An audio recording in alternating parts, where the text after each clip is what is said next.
Number 7 ಸಂಖ್ಯಾಶಾಸ್ತ್ರದ ಪ್ರಕಾರ number 7 ಕೇತುವಿಗೆ ಸ್ಥಾನ ಕೊಡುತ್ತೇವೆ. ಕೇತು ಮಹಾತ್ಮ 7, 16, 25ರಲ್ಲಿ ಜನನ ಆದಂತಹ ಮಕ್ಕಳಿಗೆ ಕೇತುವಿನ ಗುಣಗಳನ್ನು ಹೊಂದಿರುತ್ತಾರೆ.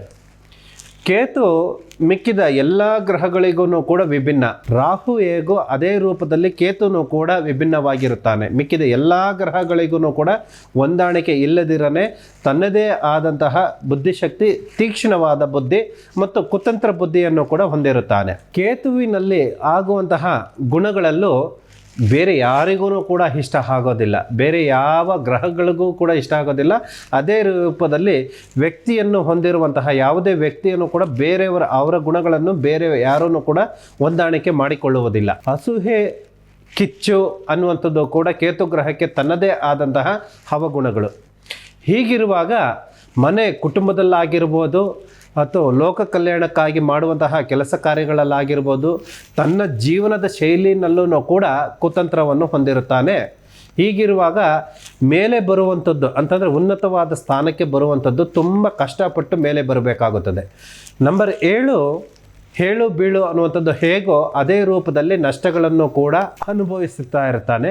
ಬಟ್ ಎಲ್ಲರಿಗೂ ಕೂಡ ಇಷ್ಟ ಆಗುವಂತಹ ಸಮಯ ಸಂದರ್ಭ ಬಂದರೂ ಕೂಡ ತನ್ನ ಸಮಯ ಸಂದರ್ಭಕ್ಕೆ ತಕ್ಕಂತೆಯೇ ಉನ್ನತವಾದ ಸ್ಥಾನಕ್ಕೆ ಬರುವುದಕ್ಕೆ ಮುಂಚಿತವಾಗಿ ಪಟ್ಟಿರುವಂತಹ ಕಷ್ಟಗಳು ಎಲ್ಲವನ್ನೂ ಕೂಡ ಆ ಸ್ಥಾನಕ್ಕೆ ಬಂದಾಗ ಅವಹೇಳನ ತುಂಬ ಆಗಿರುತ್ತದೆ. ಸಂಖ್ಯಾಶಾಸ್ತ್ರದ ಪ್ರಕಾರ ಕೇತು ಮಹಾತ್ಮ ಅನ್ನು ಹೊಂದಿರುವಂತಹ ಪ್ರತಿಯೊಬ್ಬರೂ ಕೂಡ ವಿಚಿತ್ರ ಮತ್ತು ವಿಭಿನ್ನವಾದಂತಹ ಗುಣಗಳನ್ನು ಹೊಂದಿರುತ್ತಾರೆ. ಇವರು ಯಾರಿಗೂ ಅರ್ಥ ಆಗದೆ ಯಾರಿಗೂ ಕೂಡ ಸಂಬಂಧವನ್ನು ಹತ್ತಿರ ತಂದುಕೊಳ್ಳದಿರ ವಿಚಿತ್ರವಾದ ಜೀವನವನ್ನು ಅನುಭವಿಸುತ್ತಿರುತ್ತಾರೆ.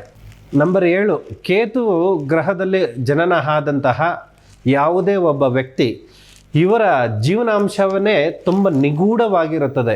ಅಂದರೆ ಇವರ ಒಳ ಹರಿವು ಅನ್ನುವಂಥದ್ದು ಯಾರ ಕೈಲೂ ಕೂಡ ಕಂಡುಹಿಡ್ಕೊಳ್ಳೋಕ್ಕಾಗೋದಿಲ್ಲ. ಹೇಗೆ ಗಾದೆ ಮಾತಿನಲ್ಲಿ ಮೀನಿನ ಹೆಜ್ಜೆಯನ್ನು ಕಂಡುಹಿಡಿಯೋಕ್ಕಾಗಲ್ಲ, ಹೆಣ್ಣಿನ ಮನಸ್ಸನ್ನು ಅರ್ಥ ಮಾಡ್ಕೊಳ್ಳೋಕ್ಕಾಗೋದಿಲ್ಲ, ನದಿಯ ಮೂಲವನ್ನು ತಿಳಿಯೋಕ್ಕಾಗೋದಿಲ್ಲ ಅಂತ ಹೇಗೆ ಹೇಳ್ತೀವೋ ಅದೇ ಸ್ವಭಾವವನ್ನು ಕೂಡ ಇವರು ಹೊಂದಿರುತ್ತಾರೆ. ಇವರನ್ನು ಅರ್ಥ ಮಾಡಿಕೊಳ್ಳುವಂಥದ್ದು ತುಂಬಾ ಕಷ್ಟಕರವಾಗಿರುತ್ತದೆ.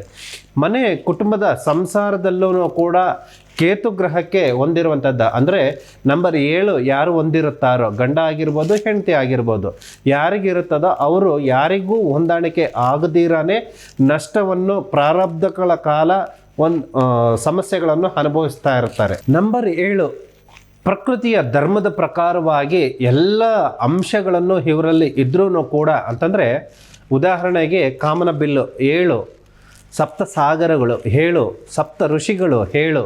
ಹೀಗಿರುವಾಗ ಎಲ್ಲ ಗುಣಗಳನ್ನು ಇವರು ಹೊಂದಿದ್ರೂ ಕೂಡ ಮಾನವನ ಜೀವನ ಅಂಶದಲ್ಲಿ ಬಂದಾಗ ಯಾವುದರಲ್ಲೂ ಕೂಡ ಸ್ಥಿರತೆ ಅಂದರೆ ಸ್ಟ್ಯಾಂಡ್ ಆಗಿರೋದಿಲ್ಲ.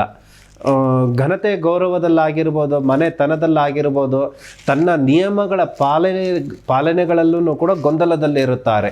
ಮುಖ್ಯವಾಗಿ ಎಲ್ಲ ಅಂಶಗಳನ್ನು ಹೊಂದಿರೋದ್ರಿಂದ ತನ್ನ ಬುದ್ಧಿಯ ಪ್ರಾಬುತ್ಯತೆ ಹೇಗಿರುತ್ತದೆ ಅಂತಂದರೆ ಎಲ್ಲರೂ ನನ್ನನ್ನು ಅನುಸರಿಸಬೇಕು ಅನ್ನುವಂಥದ್ದು, ಅಹಂ ಅನ್ನುವಂಥದ್ದು ಹೆಚ್ಚು ಇರುತ್ತದೆ.